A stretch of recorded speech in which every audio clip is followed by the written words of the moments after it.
გრძელვადიანი და მაღალტექნოლოგიური ინვესტიციები. მათი ქვეყანაში მოზიდვა უკვე მერამდენე წელია საქართველოს სტრატეგიულ მიზნად სახელდება. თუმცა რა კეთდება ამ მიმართულებით? BMG აპირებს ეტაპობრივად ჩაიბაროს ანგარიშები ყველა იმ ფონდისგან თუ ასოციაციისგან, რომელმაც ამ მიზნის მიღწევაში პირდაპირ თუ ირიბად თავისი წვლილი უნდა შეიტანოს. დღეს საპარტნიორო ფონდის მიმდინარე და დაგეგმილ პროექტებზე ვისაუბრებთ დავით საგანელიძესთან ერთად.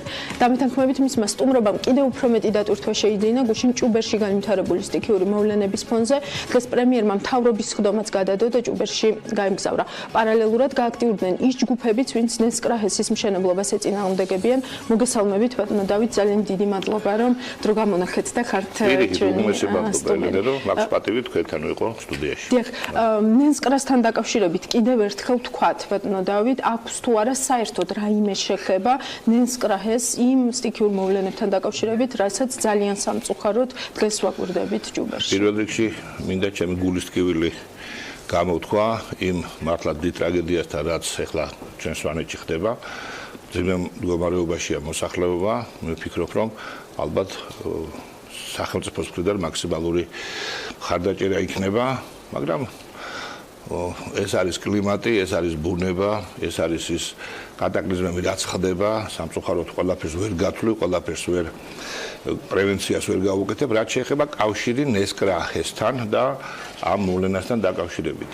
სხვათაშორის ნესკრა ჰიდრომ კომპანიამ უკვე გააკეთა ორჯერ, დღესაც გააკეთეს მათ განცხადება და დააზუსტეს თემები.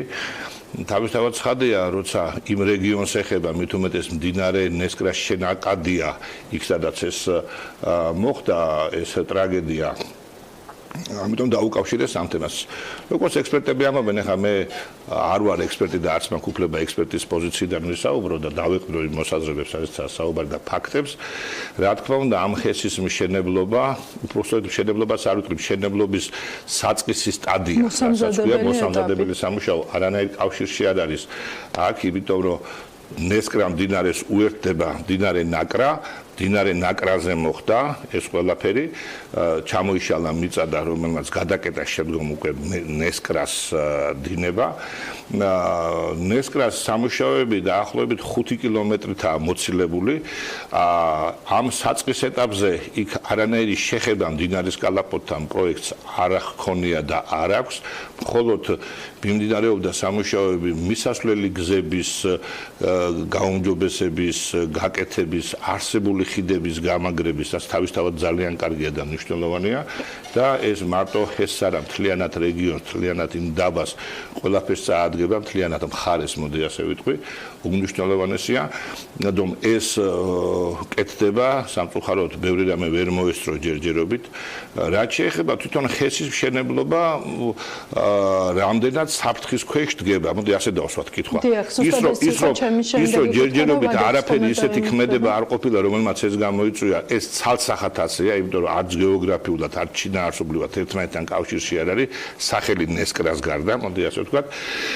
რაც შეეხება რომ ყოფილიყო დაწყებული სამუშაოები, ან რომ გაკეთებულიყო, ვთქვათ, იგივე ის დამბა, მაშინ რა მოხდებოდა? აქვე ყველა ექსპერტი იმას ამბობს, რომ აქ არსებული დამბა ყოფილიყო, ასეთი ტრაგედია ვერ მოხდებოდა, იმიტომ რომ თავისთავად დამბა გულისხმობს ერთი შეკავებას, მერე ფილტრაციას, მერე იქ თუ რამე მოდის ისეთი ეს ყველაფერი აღარ გამოაქვს და იქვე ხდება მისი გასუფთავება და გაწმენდა. შემდგომ თუ საჭიროა ხდება მისი დაგუბება, ანუ შემცირება ნაკადის ან გაჩერება ნაკადის, როცა გაგშენს რეზერვუარის საშუალება, რომ რაღაც ეტაპზე გადაკეტო წყალი აღარ მუშაობს, სანამ აღდგენილ სამუშაოებს, სამაშველო სამუშაოებს ჩაკეტავ. ასე რომ, რა თქმა უნდა, დამბის გაკეთება და დამბის არსებობა იქ პირიქით წაადგებოდა სიკეთისკენ.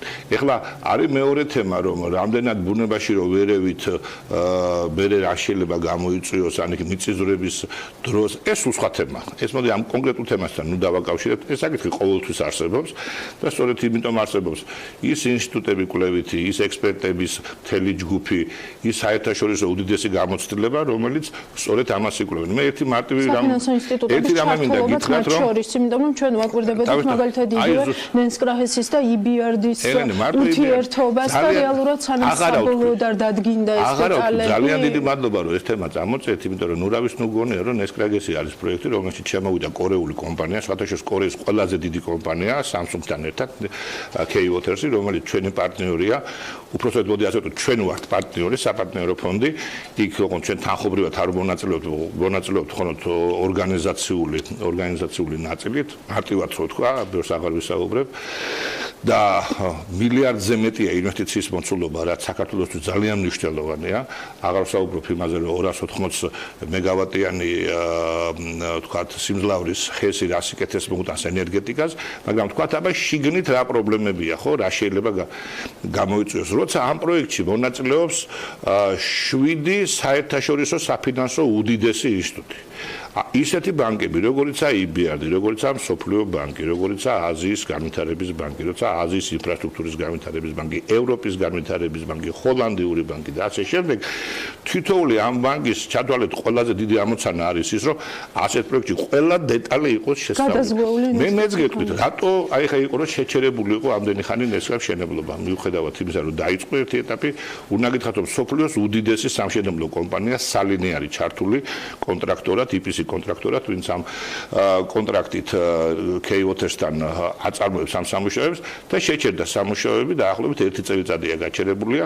კითხვა რატო? არა იმიტომ რომ თქვა რამე შესწავლილი არ იყო. უბრალოდ იქ იყო რაღაც გარკვეული მოსაზრება, რომ ფოცხვერია ნანახი ტყეში და თუ ეს ფოცხვერია გარემოზე ზემოქმედება, როგორი შეიძლება იყოს, იქ იყო დათვების რაოდენობა ითვლებოდა, იქ გარემოზე ზემოქმედების კიდე ასეთ დეტალებში არ იყო კიდე და EBRD და სხვა ბანკების მოთხოვნა ზუსტად სანამ ესეც არ დასრულდებოდა. ხო გესმით რა დეტალებზეა საუბარი და როგორ ისმის კითხვა, აი ამდენი ესე ვთქვათ არგუმენტი არსებობს იმისთვის, თუ რატომ უნდა აშენდეს ნესკრაფესი და ზოგადად მსხვილი ჰესები ჩემი გადმოსახედიდან ამ ქვეყანაში. რატომ ვერ მიდის ეს მოსახლეობამდე? რა არის აქ პრობლემა? არ საუბრობთ მათ ენაზე, არ არის თქვენს გარდა ყველა უწყება ჩართული ამის მოსახლეობამდე მიტანაში, რა ხდება? მე ვფიქრობ, რომ ალბათ კომუნიკაციის პრობლემაა საერთო ჯამში ერთი. ვისგან? ორივე მხრიდან ალბათ ხელისუფლებაც, სახელმწიფოც, ბიზნესიც, ვინც აწარმოებს, თუმცა ნესკრაფთან დაკავშირებით მინდა გითხრათ, რომ პრობლემა მოსახლეობასთან თავიდან არ იყო, არა, გაჩნდა. თავიდან არ იყო, იმიტომ რომ ის მოთხოვნები, რაც მათ ჰქონდათ, რომ რაღაცა გარკვეული გზები, რაღაც გარკვეული ხიდები, იქ მოსახლეობის დასაქმება, სკოლა, ბავშვთა სახლი, ეს ყველაფერი იყო ჩადებული და არის ჩადებული პროექტში. მოსახლეობა ამით იყო კმაყოფილი და დასაქმების თემა, მოსახლეობას იმედი ჰქონდა, რომ 1 წლის განმავლობაში დიდი ნაწილი მოსახლეობის დასაქმდებოდა საკმაოდ მაღალი ანაზღაურებით, ძალიან დიდი კომპენსაციებით. ეხლა ეს 1 წელი რო გაჩერდა, ამითი უკმაყოფილება იყო, რომ რო გპირდებოდით სამუშაოს მოწ, ეხლა იმას ვერ აუხსნი, რომ ამის გამო ან აუხსნი, მაგრამ არ უნდა, იმიტომ ბუნებრივია, მას თავისი პრობლემა აქვს და უნდა სამუშაო. და შენ როცა ეუბნები, რომ წელიწად ნახევარი შეჩერდა, იმიტომ რომ გარემოზე ზემოქმედების, ცხოველზე ზემოქმედების რაღაც კონცეფცია საერთაშორისო კონვენციებია ჩართული და ამიტომ შეიძლება ეს პრობლემა გაჩნდა და არა სხვა. თუმცა უნდა ვთქვა, რომ ხშირ შემთხვევაში ხანდახან არიან პიროვნებები თუ ადამიანთა ჯგუფები, რომლებიც ხელოვნურად ამწოვებენ თემებს, მე როცა გარკვეულად იქ მოსახლეობასაც რაღაც დაგეზიანებენ და მე რაღაც გარკვეულ ვაჭრობას იწყებენ ხანდახან. თუმცა თქვენი მოლოდინი რომ შევაჯამოთ ეს თემა და შემდეგ პროექტზე გადავიდეთ, რომელიც ასევე ძალიან მოინტერესებს დეტალები, თქვენი მოლოდინი არის რომ ეს მოვლენები ხელს არ შეუშლის და არ გააჭიანურებს იმ ვადებს, რაც არის ნესკრაფთან დაკავშირებული. ყველა ეს თემა მე ისევ მირჩენია რომ თქვას იმ კომპეტენტურმა ორგანოებმა, ვისაც ეს ეკუთვნის და მე ვარ ის ადამიანი, რომელსაც მჯერა უსმენ და მიუყვები იმ სპეციალისტებს და იმ კომპეტენტურ სტრუქტურებს, ვინც ამბობენ და არა აი ასე ხანდახან აზვირთებულს ვიხაცისგან ორგანიზებულ ადამიანების ჯგუფს, რომლებიც მე აბსოლუტურად უარგუმენტო და როგორც კი მივხვდა დეტალებში დაუწყებ საუბარს, ან შეპირდები, რომ შენ აქ სამუშაო გექნება, ან ეს გაკეთება, მე ავიწყდებათ ყველა ეს პრობლემა. ეს ხანდახან უნდა ვთქვათ, რომ ხელოვნურად არის ხოლმე გამწვევებული, მაგრამ ამ კონკრეტულ შემთხვევაში არანაირი შეხება და არანაირი კავშირი არ აქვს სახელის გარდა. თუმცა ვამბობ, რომ ნეტაი ალბათ ყოფილიყო და მოსწრებულიყო, თუ ეს ყველა ნორმის და წესის დაცვით იქნებოდა, თუნდაც გარკვეული სამუშაოები გაკეთებული, დამბა თუნდაც ასეთი ტრაგედია ალბათ არ გვექნება. ბორჯომი ელიკანის თემა. რა ხდება ამ პროექტში და რატომ არის კომერციული საიდუმლოება ამ ეტაპზე? ის თუ რა დაუჯდა საბოლოო ჯამში, ესე ვთქვათ, კაზახების გასვლა. მოდი ხა, იმიტომ რომ არსებობს თემები, როცა ციფრებზეა საუბარი და როცა მით უმეტეს არის პარტნიორი, რომლისგანაც გამოსყიდულია რაღაც წილი და რამდენი აიღო მან და რამდენი დაჯდა კონტრაქტი, ეს როგორც წესი კომერციული საიდუმლოება არსებობს, თუმცა დაახლოებით მინიშნებებს გეტყვით, მე არ მინდა რაღაც წესი დავარღვიო. ძალიან პატარა პრეისტორიას გავაკეთებ, დაახლოებით 10 წლის წინ წინა ხელისუფლების დროს გაყიდული იყო ლიკანის ტერიტორია, მიწა, სადაც ადრე იყო მეოთხე სამმართველოს სასტუმრო და სანატორიუმი, გახსოვთ ალბათ, ეს დაახლოებით 40 ჰექტარი მიწა, 40-ზე ცოტა მეტი, იმიტომ რომ შუაში დაახლოებით 8-9 ჰექტარი არის კიდე რომანოვების სასახლე, მას თავისი მიწა, ჯამში ეს რაღაც 50 ჰექტარია. შემდგომ ამ მიწაზე აშენების დაანგრიეს ის ძველი არსებული ყაზახურმა კომპანია ყაზბუნაიგაზმა. შემდგომ მათთან ერთად სახელმწიფო მიიღო გადაწყვეტილება, რომ აეშენებინათ სასტუმრო, შესაბამისად იქ ჩადებული თანხით, რაც ნაკიდი ჰქონდათ მათ მიწა, ისინი შემოვიდნენ და ამის ზემოთ მათი ინვესტირება კიდე იყო გარკვეული თანხა, არა ვთქვათ 2 და 3 და 5 და 10 მილიონი მეტი. შესაბამისად 50-50 ჩამოყალიბდა თანამონაწილეობა საქართველოს მხარეს და ყაზბუნაიგას შორის. საქართველოს მხარე ამ შემთხვევაში იყო საპარტნიორო ფონდი, ეს ჩემამდე კიდევ ჩემ დროს აშენდა ეს სასტუმრო და შესაბამისად უკვე სასტუმრო, რომლის 50% ისევ ვამბობ და ამ ტერიტორიის იყო ყაზბუნაიგას და 50% საქართველოს საპარტნიორო ფონდის სახით, მის მენეჯმენტში მართვაში შემოვიდა თურქული კომპანია რიქსოსი და აქვე გეტყვით, რომ თურქული კომპანია რიქსოსის დიდი პაკეტი უჭირავს ყაზახურ მხარეს. ამიტომ ყაზახების დაჩემება იყო მაშინ, როგორც ჩანს, რომ აქ შემოსული იყო რიქსოსი და არა რომელიმე სხვა ოპერატორი, როგორც საქართველოში ბევრი ყავს ჩვენ, ხო, სხვადასხვა ოპერატორები. გარკვეული პერიოდის მერე უკვე აი ამ დაახლოებით 1 წელია, მეტი წელიწად ნახევარი მიდის საუბარი იმაზე, რომ პრეტენზიები ჰქონდა ჩვენ რიქსოსის მუშაობასთან. რიქსოსი სამწუხაროდ ვერ აკმაყოფილებდა იმ მაღალ მოთხოვნებს, რასაც ჩვენ ვუყენებდით 50%-იანი პარტნიორი, თუმცა ჩვენ გადაწყვეტილების მიღება არ შეგვეძლო 50%-ის არსებობის პირობებში. შესაბამისად, გარკვეულად ყაზახეთის მხარემაც დააყენა საკითხის შემდგომ, რომ ისინი მზად იყვნენ გაიყიდათ თავიანთი წილი და შესაბამისად გამოდიოდნენ საბაზრო ღირებულებით, რა თქმა უნდა, შეფასებული იქნა Big Four-ის მიერ, ანუ დიდი 4-ეულის ერთ-ერთი კომპანიის მიერ შეფასებული იქნა მთლიანად რიქსოსი თავისი ტერიტორიები და ჩადებული ინვესტიციით და ჩვენ ვითხოვდით, რომ უკვე არა ამ შეფასებით, არამედ მათ მიერ ჩადებული კაპიტალიდან ყოფილიყო გამოსყიდვა, ანუ ბევრად უფრო ნაკლებით.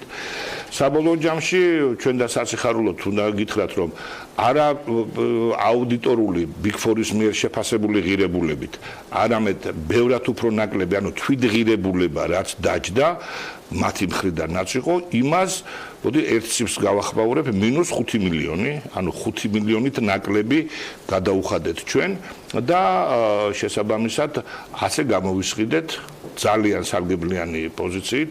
ციფრი არ მინდა ვთქვა, მაგრამ დაახლოებით არ მინდა, იმიტომ რომ აი ვალდებულება გვიწერია. დანარჩენი ყველაფერი გითხარით, ხო? ფორმეურნობის თავმჯდომარის არის. შესაბამისად უნდა ვთქვა, რომ მათ მიერ ინვესტირებული, ანუ მიწის ღირებულებად ჩაუთვალეთ ის, რაც მათ თავიდან ჰქონდათ გადახდილი, ამით შემოდიოდა. შესაბამისად თელი ეს მიწა გამოსყიდული იქნა. ეხლა დადგა საკითხი, რომ დროებით ჩვენ მართვაში ქართული მენეჯმენტ კომპანია გამოვაცხადეთ ინტერესთა გამოხატვა 8 კომპანიამ საერთაშორისო მენეჯმენტ კომპანიამ მიიღო მონაწილეობა, შორტლისტი გაკეთდა 3 დარჩა, ესაა ინტერკონტინენტალი, ესაა მერიოტი და ესაა სვის ჰოტელი.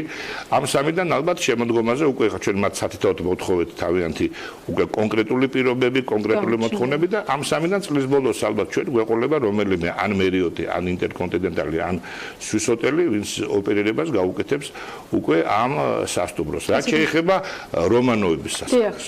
ჩემი შემდეგი კითხვაც ეგ არის. ანუ და რა დოკუმენტი, კი, და რა დოკუმენტი იქნება მზად შემოდგომაზე, ანუ რაღაც გენგეგმა თუ უბრალოდ კონცეფცია თუ აი რა. უბრალოდ კონცეფციას უკვე დიდი ხანია გავწვით, მინდა გითხრათ, რომანოვების სასახლე, რომელიც ჩვენ და ყველას ქვეყნის სამწუხაროდ უმძიმეს სიტუაციაშია. მოგეხსენებათ, რომ ასევე თქვათ იქ დაახლოებით 10-15 წლის წინ ეს რომანოვების სასახლე რაღაც თითქოს კერძო მფლობელობაში იყო და გადაკეთა იქ საძინებლებად და მისაღებად და წარმოუდგენელია თქვათ ის სამუზეუმო ოთახები როგორ იყო საძინებელ ოთახება და არის გადაკეთებული საუბარიც მეუხერხულება. მივიღეთ გადაწყვეტილება, რომ რახან ერთ ტერიტორიაზე ღობის გავლება შეუძლებელია ამ პარკში და არ იქნება სწორი, იმიტომ რომ ეს ერთიანი სივრცე იყოს.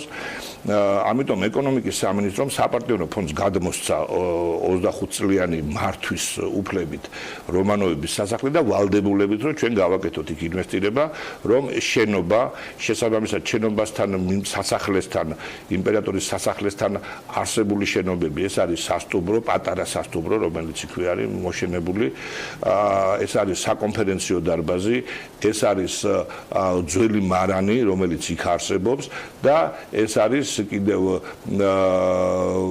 გალერეა, სადაც სასათბურე მეურნეობა არსებობდა ჯერ კიდევ მეფის დროს, ორანჟერეა და სადაც გამოყავდათ ძალიან საინტერესო ჯიშები, მცენარეების თუ საკვების. აი ეს ყველაფერის აღდგენა მოხდეს. ჩვენ გამოვაცხადეთ შარშან ამასთან დაკავშირებით ტენდერი პროექტირებაზე. რამოდენიმე კომპანიისგან ბოლოს 3 კომპანია დარჩა მანდ შორტლისტში, მაგრამ ჩვენ ნახეთ, რომ ერთი კომპანია ძალიან ძლიერი იყო პარკის რესტავრაციაში, მეორე დიდი გამოცდილება ჰქონდა შენობის რესტავრაცია აღდგენაში, მესამეს ძალიან დიდი გამოცდილება ჰქონდა მუზეუმოგრაფიაში. ეს ადგილობრივი კომპანიები თუ ესეც ადგილობრივი ქართული, მათ უთხოვეთ, რომ ერთი რო არ გამოგგვევლინა და ორი კომპონენტი მე არ დაზიანებულიყო, რომ გაერთიანებულიყვნენ ერთ კომპანია და დიდი მადლობა მინდა მათ გადაუხადოთ თქვენი საშუალებით, რომ მათ ეს ჩვენი შეთავაზება მიიღეს, გაერთიანდა ერთ ჯგუფად და გააკეთეს ძალიან საინტერესო პროექტი, თუ როგორ უნდა მოხდეს დეტალებით, ეგ საერთაშორისო ექსპერტების დეტალებით როგორ უნდა მოხდეს აღდგენა, როგორ უნდა იყოს შემოდგომაზე ამ პროექტის განხილვა. ეხლა უკვე ჩვენ შემოდგომამდე ეხლა გამოვაცხადებთ უკვე ტენდერს ვინ გააკეთებს ამას, იმიტომ რომ ჩვენ უკვე რა უნდა გაკეთდეს ყველა დეტალი, ყველა იქამდეც კი რომელი სურათი და რომელი ექსპონატი სად უნდა დაიდგა და ამ ექსპონატების ძიებაშიც ავართ. მინდა გითხრათ, რომ ჩვენ მთელი არქივი სანქტ-პეტერბურგის არქივიდან წამოვიღეთ, ითხოვდნენ ძალიან დიდ თანხას 80,000 თავიდან და მე უნდა გითხრათ, რომ ჩვენი თხოვნით და საუბრებით გვაჩუქეს, გადმოგცეს და პირიქით გითხრეს, რომ გრანტის სახითაც დაგვეხმარებიან ერთ-ერთი ბანკის საშუალებით და ეხლა ჩვენ გამოვაცხადებთ ტენდერს, შემოდგომაზე გვექნება უკვე გამოვლენილი კომპანიები, ვინ გააკეთებს ეზოს, ვინ გააკეთებს რესტავრაციას იმ პროექტით, რომელიც უკვე გაკეთებულია და შემოდგომაზე ამის პრეზენტაციას გაგიკეთებთ თქვენ საზოგადოებას, ყველას იქ როგორი იქნება და ახლობით 3 წელიწადში ეს ჩვენი 64 და ეს იქნება მთლიანად ერთი ზონა. ის იქნება ალბათ ყველაზე საუკეთესო რეკრეაციული დასვენების ზონა საქართველოში, ერთ-ერთი ალბათ ყველაზე საინტერესო. ძალიან ბევრი გეგმა გაქვთ. ამ გეგმების განხორციელებისთვის გჭირდებათ თანხები და ზუსტად აქეთკენ მიდის, ანუ ჩემი შემდეგი კითხვა, რომელიც აუცილებლად უნდა დაგისვათ და ეს თემა განსაკუთრებით აქტიური იყო ბოლო პერიოდში პრემიერ-მინისტრად, ესე ვთქვათ, ჩვენი ახალი პრემიერ-მინისტრის კონტექსტშიც, მათ შორის ეს არის რკინიგზის ბრუნვები. აი დღეს რა შეგიძლიათ თქვა, არის თუ არა რკინიგზა მომგებიანი აქტივი საპარტნიორო ფონდისთვის და გეხმარებათ თუ არა, თუ პირიქით ანუ უკან ქაჩავთ და ეს რო არ უწოდე რომ ჩვენ ახლა შევხვდით პარტო ერთმანეთს, ვიფიქრებდი რომ ჩემ გულში ზიხარ და მე გთხოვეთ კითხვების დასმა და იმიტომ წამოვიდეთ ეს. არ გითხოვიათ. თქვენ ალბათ გახსოვთ რომ მე ჯერ კიდევ ჩემი პარლამენტში მუშაობის პერიოდში საპარტნიორო ფონდთან დაკავშირებით გარკვეული შენიშვნები და მოსაზრებები მქონდა თვითონ ამ სტრუქტურის შინაარსთან დაკავშირებით. რამდენად სწორია ეს სტრუქტურა როგორიცაა, თუ არსებობს ეს კვაზი მოდელი, რომელიც არსებობდა, სულ ამბობდი რომ ძალიან კარგი მაგალითი პრაქტიკული როგორიც არის მსოფლიოს თითქმის ყველა ქვეყანაში. დაწყებული შეერთებული შტატებით, ბრიტანეთით, საფრანგეთით, დამთავრებული ჩვენი მეზობლები, თუნდაც თურქეთი, სასოფხეთი, უკრაინა და ასე რუსეთიც კი. როცა საუბრობდი რომ განვითარების სახელმწიფო ბანკები, ეს არ არის ბანკის უთაგაგებით, ანუ არა აქვს მართლაც დეპოზიტები, არა აქვს მართლაც საოპერაციო და ასე შემდეგ. ბანკი ქვია, ინსტიტუტი და არ. მაშინ როცა საპარტნიორო ფონდის შემოსავლები არის მხოლოდ ის შვილობილი სტრუქტურები, რომელიც მასთან ეს არის იგივე რკინიგზა, გაზის და ნავთობის კორპორაცია, თელასის აქციები და ასე შემდეგ. დივიდენდებს ჩვენ მაგალითად რკინიგზიდან ვერ ვღებულობთ. ჩვენთვის სამწუხაროდ შეიძლება ვინმესთვის ძალიან კარგი ვერ ვღებულობთ იმიტომ რომ არა აქვს, მაგრამ ვინაიდან თვითონ რკინიგზა განიცდის ამჟამად ეტაპს განვითარების, რეორგანიზაციის, რესტრუქტურიზაციის, ახალი თქვათ მიმართულებებით ბევრი რამე კეთდება და ხარჯები ჭირდება მას, შესაბამისად ჩვენ ვერ მოვითხოვთ იმას, რომ მოდი ხა შენ განვითარებაზე თანხა აღარ ჩადო და დივიდენდი გაეცი. მას როცა რეინვესტირებისათვის ჭირდება თანხები. ამიტომ თვითონ რკინიგზა ეს არის ის სტრუქტურა, რომელსაც ძალიან დიდი თანხები სჭირდება შეიძლება პირიქით იმისთვის რომ ჩვენ ვამბობთ სატრანსპორტო კორიდორი, ამხელა ფუნქციები, ერთი გზა, ერთი სარტყელის მასში მონაწილეობა, ანაკლია და ასე მოდი რუშევალთ კომპანიის საქმიანობაზე, მე ვსაუბრობ მხოლოდ დივიდენდზე. მოგება კომპანიას აქვს ეს მოგება აქვს უფლება ნებისმიერ კომპანიას ან ჩადოს რეინვესტირების სახით მომავალი განვითარების გეგმებში, ან დივიდენდებად გაცეს დამფუძნებლებზე, ხო? ჩვენ ეს დივიდენდი წესით შეგვიძლია მივიღოთ, თუმცა არ ვღებულობთ, იმიტომ რომ თვითონ კიდე გზა სჭირდება და მას არ ვართმევთ. ასე რომ ჩვენი შემოსავლები არის ძალიან შეზღუდული. იმ ფონზე რომ მე მაგალითად იგივე მისვლისას დამხვდა საკმაოდ დიდი კრედიტები აღებული საპარტნიორო ფონდის მიერ სხვა საერთაშორისო ინსტიტუტებიდან საკმაოდ ისეთი პირობებით. ასე რომ ჩვენ რა თქმა უნდა ფინანსები გვიჭირს, თუმცა ყველაზე კარგ ციფრს გეტყვით და ყველაზე საქმიანობა რითი შეიძლება შეფასდეს საპარტნიორო ფონდის. ვიღაცა შეიძლება ძალიან მოსწონდეს, ვიღაცას ახაცა კონდეს პრეტენზიები. 250 მილიონი დაახლოებით არის ჩვენი საინვესტიციო პორტფელის მოცულობა სხვადასხვა სეგმენტში, სხვადასხვა სექტორში და აქედან ჩვენს მიერ ჩადებული არის დაახლოებით 250 მილიონი. ისე თქვა მინდა. ერთ ჩადებულ დოლარზე საპარტნიორო ფონდმა შეძლო რომ მოიზიდა გარედან 7-დან 8 მილიონამდე ისა დოლარი. ანუ ყოველ 1 დოლარზე 8 დოლარამდე ჩვენ გარედან შემოვიდეთ. ესა ფანტასტიკურად კარგი მაჩვენებელი მერწმუნეთ. ეხლა ჩვენ როცა გვაქვს 10 დოლარი, ესე იგი შეგვიძლია მხოლოდ 80 დოლარი მოვიზიდოთ. თან ვართ ძალიან მკაცრი კონტროლის ქვეშ სავალუტო ფონდის მიერ, იმიტომ რომ სავალუტო ფონდი იგივე ჩვენს რისკებს აღიქვავს როგორც როგორც სახელმწიფოს რისკებს, როგორც სახელმწიფოს ვალდებულებებს, ასე რომ ჩვენ იმ ნიშაში ვზივართ, ასე რომ გვიჭირს სიმხრივე, კი არ ვწუწუნებ, გვიჭირს სიმხრივე, რა თქმა უნდა, ჩვენ რო გქონდეს, გვაქვს საშუალება. მე მაგალითად ძალიან ბევრი საფინანსო უცხოური ინსტიტუტი მეუბნება, რომ სიამოვნებით მოგცემთ. ეხლა დიდ დაფინანსება ძალიან პატარა, თქვა განაკვეთებით, რომ ჩვენ მე ამის რეინვესტირება გავაკეთოთ საქართველოში, განთავსება ჩვენს ბიზნესებში, მაგრამ შეზღუდვები გვაქვს, იმიტომ რომ ამ როგორც სახელმწიფოს აქვს შეზღუდვები, ამის გამო დიდი მადლობა. სამწუხაროდ ჩვენი დრო იწურება. ერთი პატარა ბლიც კითხვა აქვს მედიაში ბოლო დროს სახელმწიფო დაკომპლექტებასთან დაკავშირებით ბევრი გვარი ისმის, მათ შორის თქვენიც გაჟღერდა, მოგწონთ თუ არა ის საქმიანობა, რასაც აკეთებთ და ეკონომიკის მინისტრობას თუ შემოგთავაზებენ, ფიქრებთ თუ არა ამ შემოთავაზებას? მე გეტყვით ერთ რამეს, არ გამიგია რომ ჩემი გვარი დასახელებულიყო, თუ დაასახელეს, დიდი მადლობა, დიდი პატივია რა თქმა უნდა, იყო სახელმწიფოს მართვის სტრუქტურებში მინისტრის პოსტი ძალიან საპატიო და მინდა ხაზი გაუსვა და ზოგადად ვთქვა რომ მინისტრობა არ არის მარტო კარგი მენეჯერობა, მინისტრობა არ არის მარტო კარგი ორგანიზატორი რო ხარ, ან დარგი როცა იცი, მინისტრობა პირველ რიგში ეს არის პოლიტიკური პასუხისმგებლობა ქვეყანაში. ჩვენ როცა პრემიერ-მინისტრს ვთქვათ, არა, მე პირდაპირ გეტყვით რომ არა. თუ ამას მეკითხებით, ვერ შორდა. პირდაპირ გეტყვით რომ არა.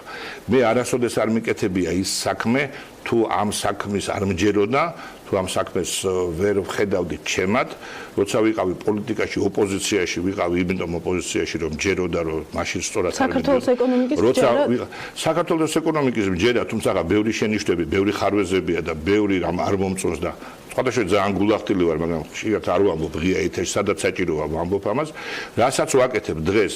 მიმაჩნია რომ კარგ საქმეს ვაკეთებ და ქვეყნისთვის კარგ საქმეს, თუმცა ყველამ საყვედურობს რომ მაინც არ ვჩანვართ, ასე თუ ისე მაინც მგონია რომ აი თქვენთან ხო, მაგრამ ბევრი რამე ხო ვერ მოვასწარით, ალბათ გავაკეთებ ერთხელ რომ თქვა განახოთ ის უამრავი მიმართულება, რასაც ჩვენ ვაკეთებთ, ის უამრავი პარტნიორი, რომელიც ჩვენთან აგვთ, თუნდაც ერთი მაგალითი გუშინდელი, ვსაუბრობდით სახელმწიფო უნივერსიტეტთან, ჩვენს ჯავახიშვილის უნივერსიტეტთან ხელმოწერილი დოკუმენტი, რომ ეხლა 25 სტუდენტს წამოვიყვანთ მარტო სხვადასხვა დარგში. ეს არის ინდუსტრია, სოფლის მეურნეობა, ტურიზმის განვითარება და სხვა სტარტაპებში თუნდაც ამ სტუდენტებს მივცეთ პრაქტიკული სამუშაოები, პრაქტიკული დასაქმებები, რომ კარგი თეორიული განათლების პარალელურად ჩვენ სტუდენტებს გქონდეთ პრაქტიკის დიდი საშუალება და ძალიან ბევრი რამეა და ალბათ ერთხელ შეიძლება გთხოვოთ თქვენს ტელევიზიას, რომ მოგცეთ დრო, რომ გაგიკეთოთ პრეზენტაცია, რას აკეთებს დღეს საპარტნიორო ფონდი. კი ბატონო, შვენიერია. ყველა კითხვაზე რაც სულ ვამბობ, ხან-ახან ხედავ ხოლმე რაღაცა კითხვას. თუმცა დღესაც არ გქონდათ ცოტა დრო.